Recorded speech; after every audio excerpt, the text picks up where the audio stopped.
Akwai raɗe-raɗi da ake cewar za a dakatar da kiran sallah musamman daga lasfika. Ko gwamnati ne kuna da masaniya akan wannan jita-jita da ake yadawa?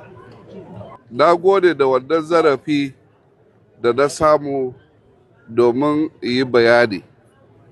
Domin nima yadda ka ji labari haka ni ma na ji. Saboda haka a zamana na gwamna idan nima na ji jita-jita ka san ba daga wurin gwamnati ya fito ba. Kuma wa'inda suke son su baza wannan labari, wannan jita-jita, da ɗaya sun san ƙarya ne, kuma suna son su tayar da na zaune tsaye. Muna kan bincike a kai. Mun gane cewa akwai makiya masu kishin cewa mai yasa al'umman musulmin jihar Plateau suna son gwamnatin Caleb Mutfa.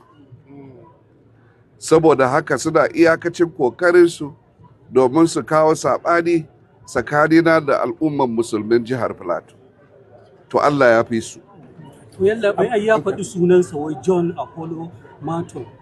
Kun ne bincika don ku kamo shi kusan mataki. Muna kan bincike ai ba ma'aikacin gwamnati ba ne. Lauya ne. Eto lawyer yana da yanci ya faɗi ra'ayinsa, amma ba mai ra'ayin gwamnati ba ne. Ba mu muka aiko shi ba, ban ma san shi ba. Ina fahimce ka gwamnatin kana da hurumi na barin kowa ya addininsa. Kwarai kuwa. Addini tsakanin kowa ne da Allahnsa. Kuma tsarin dokar ƙasar Najeriya ta ba kowa yanci ya bi addinin da yake so.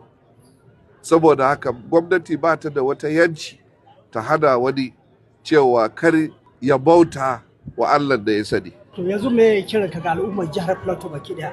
Jiha na ga al'ummar Plateau musamman musulmi na Plateau da abokanansu da suka yada masu wannan labari. Ina son su sani wannan aikin azalumai ne, bakaryata masu son tayar da na zaune tsaye. Saboda haka su yi banza da wannan magana. Kowa ya ci gaba da abin da yake yi. Idan muna da damuwa da wani, yadda muka saba yi za mu kira mu zauna. Ba za mu taɓa ɗaukan wata doka ba sai mun zauna mu yi shawara da dattawa da al'umma ba. Tun da na shiga gwamnati kowa ya san da haka, cewa muna neman shawara a wurin manyanmu, matasanmu, matanmu, duk abin da ya shafe su sai mu zauna mu tattauna. Domin gwamnati da jama'a ake yi. Idan kuma babu jama'a babu gwamnati. Saboda haka Allah ya kare mu. Na gode.